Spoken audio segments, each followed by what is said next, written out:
예전에 한때 유명한 영화 대사 중에 대사가 있는데, 어떤 대사냐면 당신은 내일을 위해서 살아가는 사람이지만 나는 오늘을 위해서 사는 사람이다라고 하는 말이 있어요. 이 표현의 말을 빌자면 오늘 하루가 내가 마지막인 것처럼 여기고 살겠다라고 하는 이 각오, 또 그런 삶의 어떤 그런 모습, 결의를 얘기하고 있는 것 같습니다. 어떻게 보면 가장 무서운 사람이 그렇죠. 저 사람은 진짜 오늘만 살 사람 같다라고 하는 이 각오를 보이는 사람이 참 무섭게 살아가는 사람이라고 생각할 수 있습니다. 당연하겠죠. 오늘 하루를 마지막이라고 살아가는 사람의 가치가 1년을 살아가는 사람이든 10년을 살아가는 사람들의 가치와는 굉장히 다를 것 같습니다.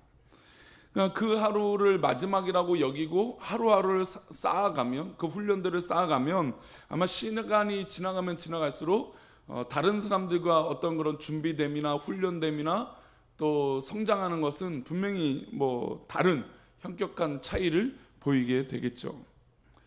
그러니까 하루의 가치를 중요하게 여기는 사람, 그 사람이 아무래도 삶의 어떤 유용하게 가치를, 또 그 목적들을 이룰 수 있을 것입니다. 오늘 우리가 읽은 본문의 다윗은 그렇게 하루의 삶을, 또 자신에게 주어진 그런 여건들에 대해서, 그 환경에 대해서 참 잘 훈련된 사람이다 라고 생각할 수 있습니다. 그런 면에서 다윗은 성공할 수밖에 없는 사람이 바로 이 다윗 같은 사람이 아닌가라고 생각을 합니다. 왜냐하면 다윗이 이제 골리앗을 죽이고 나서 승승장구하게 됩니다. 하지만 사울의 미움을 받아서 어디 가게 되죠? 광야 생활을 하게 되죠. 그러니까 하루아침에 이 모든 삶의 터전을 떠나 광야 생활을 한다는 거 쉽지 않습니다. 그럼에도 불구하고 이 광야라고 하는 삶에 있었을 때, 그 주어진 삶에 있었을 때 어떻게 했습니까?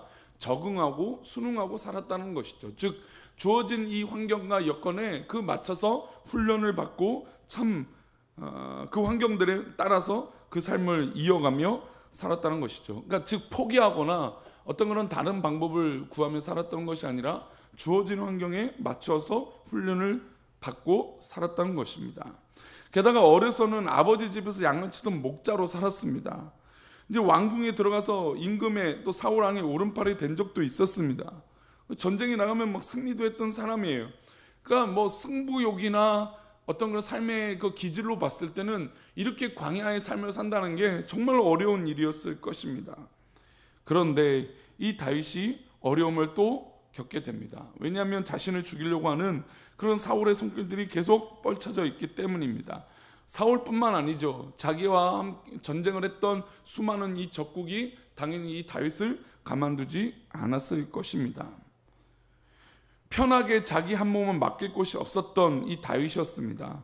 근데 다윗이 하나님 제사장, 오늘 본문에 보면 있는 이 성전 회막으로 들어가게 됩니다. 왜냐하면 갈 곳이 없었기 때문이죠. 게다가 너무 배가 고팠습니다. 그래서 성전에서 제사장만 먹을 수 있었던 진설병을 먹게 됩니다. 사실 이것은 역사적으로 굉장히 중요한 사건입니다. 제사장만 먹을 수 있는 음식을 이 다윗이 먹은 사건. 근데 이스라엘 역사에서 가장 위대하고 또 가장 존경할 만한 왕이 누구입니까? 다윗 왕. 그래서 이스라엘 국기를 보면 지금도 다윗의 별이라고 해서 이 다윗을 상징하는 그런 것들을 지금도 굉장히 중요하게 여길 만큼이죠. 그런데 다윗이 남들이 먹지 않고 또 먹지 말라고 했던 이 구별된 음식을 다윗이 취하게 됩니다. 성전에 들어가는 것뿐만 아니라. 근데 결국은 이 단초가, 이 사건이 예수님 오셨을 때도 다윗이 이렇게 했던 행동들을 봐라. 그럼 너희들이 다윗을 저주하거나 다윗을 원망하거나 다윗에게 돌로 던지겠느냐, 어떤 그런 비유로 하신 예화가 되는 말씀이 바로 이런 본문이죠. 어쨌든 이 다윗이 살기 위해서 진설병, 너무나 배고팠기 때문에 그가 먹었습니다. 그리고 허기를 채우고 떡을 먹고 나서 빈손으로 나오게 됩니다. 근데 그는 자신의 생명을 위협하는 사울을 피해서 나오느라 뭘 나오냐면 무기가 없었어요. 무기. 창도 가지지 못했고 방패도 가지지 못하고 칼도 가지지 못할 정도로 막 급한 모습이었습니다. 그래서 하나님이 전에 있던 이 무기를 가지고 와달라고 제사장에게 부탁을 합니다. 우리 8절 말씀인데요. 다시 한번 읽어볼까요? 다윗이 아히멜렉에게 이르되 여기 당신의 수중에 창이나 칼이 없나이까? 왕의 일이 급함으로 내가 내 칼과 무기를 가지지 못하였나이다 하니, 자, 이 다윗에게 칼과 무기가 없었습니다. 정말 너무나 위급한 상황이기 때문이죠. 그래서 제사장에게 창이나 칼을 가져오라고 얘기합니다. 근데 마침 이 제사장, 즉 이 성전 안에, 이 성막 안에, 회막 안에 창과 칼이 있었습니다. 어떤 거냐면 바로 골리앗의 칼이었던 것이죠. 우리 9절 말씀 이어서 읽어보겠습니다. 9절입니다. 시작. 제사장이 이르되 내가 엘라 골짜기에서 죽인 블레셋 사람 골리앗의 칼이 보자기에 쌓여 에봇뒤에 있으니 내가 그것을 가지려거든 가지라. 여기는 그것밖에 다른 것이 없느니라 하는지라. 다윗이 이르되 그 같은 것이 또 없나니 내게 주소서 하더라. 잘 보시면 다윗이 왜 훈련되고 그 상황에 맞춰서 하나님 앞에 최선을 다해서 살았느냐라고 하는 것, 물론 뭐 단편적인 것, 최선이라고 하는 표현을 쓴다는 건 뭐 무리적인 이해와 설명이 될 수도 있지만, 우리가 익숙히 알다시피 제가 예전에도 한번 설명해 드렸지만 골리앗의 무기는 그냥 단순히 일반 장수들이나 병사들이 쓸 수 있는 무기가 아닙니다. 게다가 이 골리앗도 이 무기를 쓰기 위해서 그냥 뭐 키만 큰 그런 뭐 또 행동은 느린 그런 장수가 아니었다라는 것을 제가 설명드린 적이 있어요. 그러니까 골리앗이 쓰던 무기는 어마어마한 무기였고, 뭐 이게 일반인들이 들 수도 없을 정도의 큰 무게를 갖고 있었던 무기가 바로 이 골리앗의 무기였습니다. 근데 그 무기밖에 이 회막 안에 없었어요. 그래서 그것을 다윗이 가져오라고 합니다. 근데 생각해 보면 과거의 삶의 다윗은 맨 처음에 무엇을 가지고 싸웠던 사람입니까? 골리앗을 위해서 싸웠을 때 물맷돌을 가지고 싸웠던 사람입니다. 근데 이 물맷돌을 싸우고 나서 이 골리앗과 싸울 때 당시 이 사울 왕이 이 다윗에게 주려고 했던 무기가 있었습니다. 그리고 갑옷도 주려고 했습니다. 근데 그 갑옷이란 무기가 자기에게 맞지 않고 무거워서 쓸 수가 없다라고 이야기를 합니다. 그게 이제 사무엘상 17장 38절부터 40절인데 제가 읽어볼게요. 이에 사울이 자기 군복을 다윗에게 입히고, 그러니까 사울 왕이 자기의 갑옷을 다윗에게 입히려고 했어요. 그리고 노투구와 그의 머리에 씌우고 또 그에게 갑옷을 입힘에 다윗이 칼을 군복에 차고는 익숙하지 않으므로. 그러니까 성경은 이 다윗이 이 갑옷과 무기를 쓰는데 익숙하지 않다라고 설명하고 있습니다. 그리고 시험적으로 그 갑옷을 입고 걸어봤는데 다윗이 이렇게 얘기합니다. 사울에게 말하 이르되 익숙하지 못하니 이것을 입고 가지 못하겠나이다 하고, 그러니까 익숙하지 못하니까 이것을 갑옷을 입지 못하고 이 무기를 쓰지 못합니다 하고 곧 벗고 손에 막대기를 가지고 시내에서 매끄러운 돌 5을 골라서 자기 목자의 제구 곧 주머니에 넣고 손에 물매를 가지고 블레셋 사람에게로 나아가니라. 그러니까 성경만 익숙하지 않아. 그러니까 다른 사람들이 객관적으로 볼 때 너무 불편해 보였다라는 거죠. 다윗이 입었던 갑옷, 어떤 그런 무기 어울리지 않았다라는 것입니다. 게다가 자기가 그것을 입고 휘둘러 봤는데, 칼도 휘둘러 봤는데 전혀 이 사울 왕이 입었던 옷이나 갑옷이 자기에게 어울리지 않아서, 훈련되지 않아서 자기가 평소에 훈련되어졌던 이 물맷돌을 가지고 이 골리앗과 싸우겠다라고 했던 사람이 바로 다윗이었습니다. 그런데 지금 골리앗의 칼을 갖고 오는데 그것만이면 괜찮다라고 얘기하고 있는 것이죠. 그것이면 족하다라고 말하고 있습니다. 왜 그럴까요? 그가 터무니없이 허풍을 떠는 걸까요? 아니라는 것이죠. 다윗이 골리앗을 죽이고 나서 궁전에서 살면서 이러한 무기들을 정말 여유롭고 또 평소와 같처럼 훈련되기에 부족함이 없도록 하루하루 훈련되어졌다는 것입니다. 창도 자유자재로 쓸 수 있고 갑옷도 익숙해지고 있던 이런 이 골리앗의 칼 같은 정말 엄청나게 무거운 칼도 휘두를 수 있었다는 것입니다. 그러면 골리앗의 칼을 휘두를 수 있으려면 어땠을까요? 그냥 단순히 그랬을까요? 다윗이 그냥 하나님만 함께하면 그렇게 되어졌을까요? 뭐 하루아침에 전혀 칼을 못 드는 사람이 하나님의 은혜로 딱하니 되었을까요? 물론 하나님은 그런 역사도 하지만, 하나님의 역사 가운데 우리를 그렇게 인도하시기도 하지만, 그러나 우리에게, 대부분에게, 성도들에게, 또 믿음의 사람들에게 요구하는 건 훈련이라는 것입니다. 그래서 우리가 말씀도 훈련이고 예배도 훈련이고 우리가 드려지는 기도도 훈련이에요. 아니 기도 평소에 안 하는 사람이 떡하니 그 다음날 막 기도를 어마어마하게 할 수 있을까요? 예배에 뭐 훈련이 안 된 사람이 그렇잖아요. 공부도 1시간 하려면 1시간 앉아있는 훈련을 해야 된다고 하더라고요. 앉아있지 못하면 그 훈련을 못하게 된다는 것이죠. 그런 것처럼 만약에 이 다윗이 이 무기를 쓰기 위해서는 어땠을까요? 게다가 골리앗의 칼을, 골리앗의 창을, 그 무기를 쓴다고요? 말도 안 된다는 것이죠. 골리앗의 이 무기를 사용할 수 있을 정도로 이 다윗은 그만큼 성장하게 되었다는 것입니다. 만약에 그가 물맷돌, 나는 이 물맷돌이 편해라고 해서 처음부터 끝까지 사용했다면 주변의 군사들이나 주변이 다윗을 따랐던 사람이 어땠을까요? 웃기게 보는 것이죠. 존경받을 만한 사람이 되었을까요? 아닙니다. 불가능했을 것입니다. 하나님의 영으로 충만한 사람이 되어도 칼을 다루고 창을 다루고 갑옷을 입는 훈련하지 않으면 불가능하다는 것이죠. 그래서 그는 매일같이 훈련으로 자기를 단련한 사람이 되었다는 것입니다. 자신을 지킬 뿐만 아니라 그를 따르는 군인들도 지킬 수 있는 그런 훈련이 되어진 사람. 그래서 많은 사람들이 다윗이 진짜 만만이고 다윗을 왕으로 세울 만한 그런 그릇이구나 라고 인정하게 된다는 것입니다. 단편적으로 골리앗을 물맷돌을 이긴 그 장면만으로 여기고 다윗을 왕으로 세운다고요? 죄송하지만 그럴 수 없습니다. 사람들은 한번 왕이고 칭찬을 해요. 그러나 계속해서 칭찬한다고요? 죄송하지만 그럴 수 없어요. 사람은 언제든지 평가를 하게 되어 있습니다. 평가를 한다는 건 스스로 생각한다는 것이죠. 저 사람이 저럴 만한 사람이 되는가? 즉 다윗이 만만이라고 했을 때 그때는 골리앗을 물리쳤을 때 엄청난 정말 대단하다라고 했어요. 그러나 그가 전쟁에 나갑니다. 그리고 승리를 해요. 그런 모습들이 쌓였기 때문에 다윗이 진짜 왕이 올랐을 때 많은 사람들이 찬송할 수밖에 없는 그런 훈련된 사람이 되어졌다는 것이죠. 게다가 다윗이 하나님 앞에 사무엘에게 기름 부음을 받고 나서 단 1년 만에 왕이 됐습니까? 아니죠. 수없는 시간이 지났습니다. 그러면 이 수없는 시간이 지날 동안 얼마나 많은 도전과 의심과 걱정이 있었겠습니까? 저 사람이 진짜 우리의 왕이 될 수 있을까? 저 사람이 정말로 그런 사람이 될 수 있을까? 그러나 다윗은 그 시간을 극복할 수 있을 정도로 많은 사람들에게 영향력을 끼치는 그런 사람이 되어졌다는 것이죠. 근데 그 영향력은 단수간에 어떤 그런 성격의 단면, 성품의 단면, 어떤 그런 기질의 단면, 또 훈련된 용사의 단면이 아니라 축적된 모습으로 저 사람 될만하구나 라고 하는 인정이 되어졌다는 것이죠. 그만큼 훈련된 사람이 바로 다윗이라는 것입니다. 우리는 오늘 하루를 최선을 다해서 살아야 될 줄 믿습니다.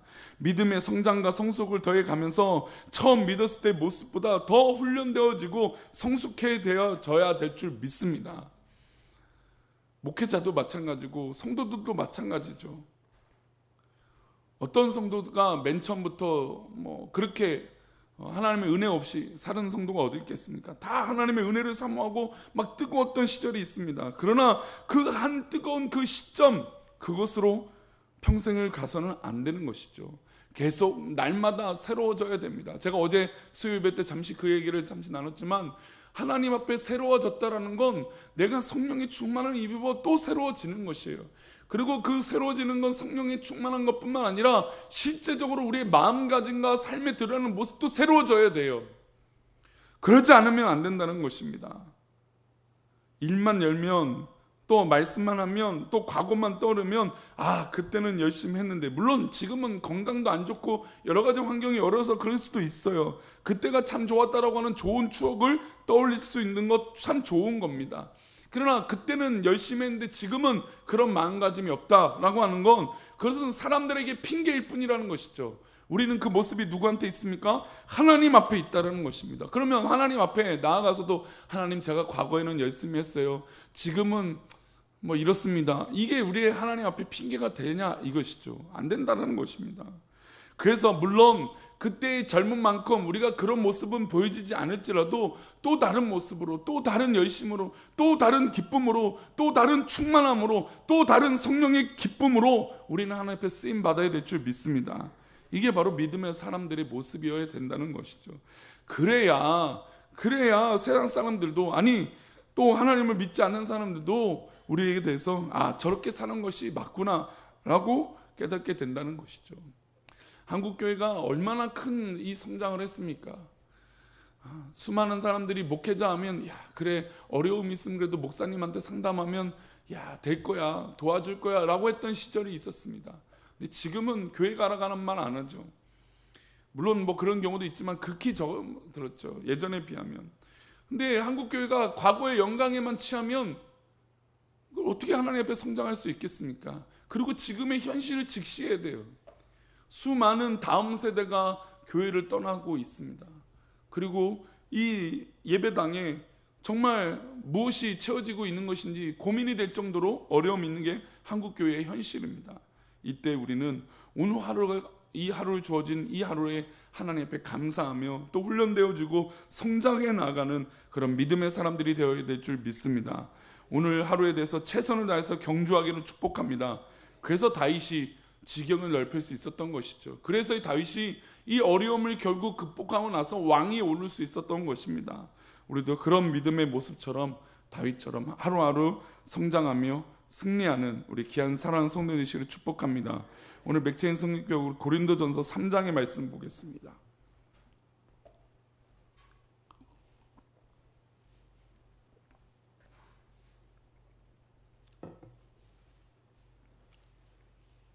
고린도전서 3장 1절부터 3절의 말씀인데요, 우리는 영적으로 어린아이와 같습니다.